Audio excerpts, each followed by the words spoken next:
Well, let's talk about stockfish. It's commodities day today, and yes, it's stockfish period. I mean, I believe especially the women would know, even the men will know it. I mean, you eat it in your soup and all of that, especially a lot of Nigerian delicacy. And we hear that the price has gone up by about 300%.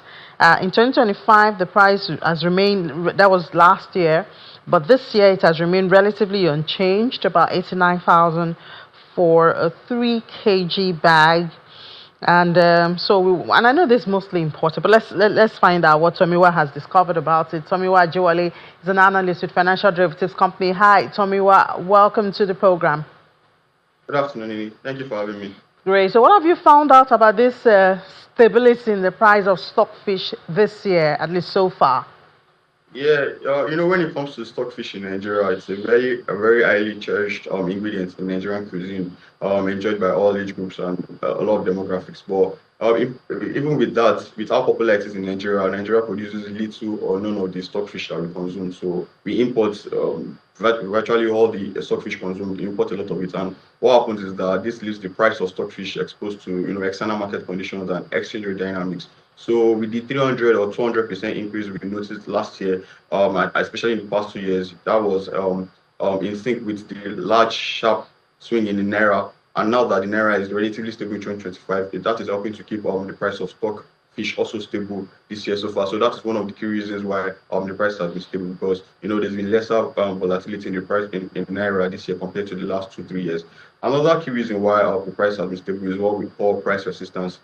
So with the sharp increase in price in the past 2 3 years, it reaches a level where consumers are like, oh no, I can no longer consume this. I have to reduce my demand. So when demand goes down, prices also come down. So because because of the price resistance of the increase in the past 2 3 years, now consumers are reducing their demand for the product. So that is why the price has remained relatively unchanged in 2025.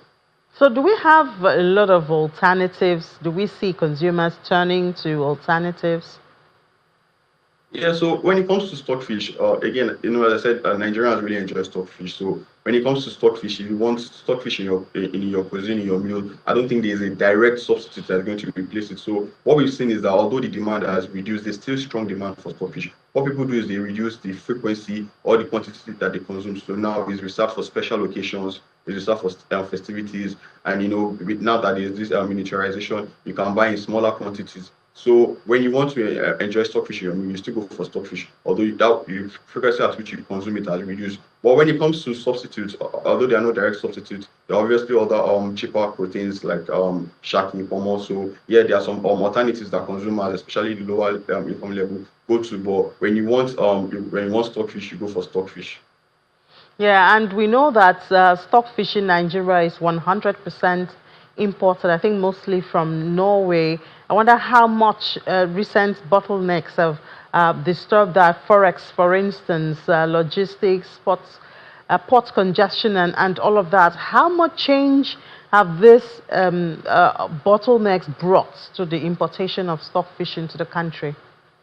Yeah, so again, just the fact that you said like almost 100% is imported would always be subjected to external market conditions. And since it's imported, we're looking at logistics. Nigeria's infrastructure level is not the best. So when it comes to even storage facility, when it comes to transportation, when it comes to even the fees that they pay to import it, those are some factors that constrain the supply and also the price in Nigeria. But even if you come home to our domestic production and consumption. The forecast currently now is that between 2019 to 2028, fish consumption in Nigeria is declining annually about 7.1%. So, in production and consumption locally, we are seeing a decline, and that is a key concern because, fish is a very cheap source of protein. So, I think they've been generally a neglect in that industry locally, and so I think we need to begin to see changes where there is investment finance for feed. Again, climate change is also an issue. So we need to begin to improve our infrastructures so that we have the capacity to weather these storms and then not allow the fish sector to decline. All right, Tomiwa, thank you so much for sharing your findings with us. Tomiwa Ajewale is an analyst with financial derivatives company. Okay.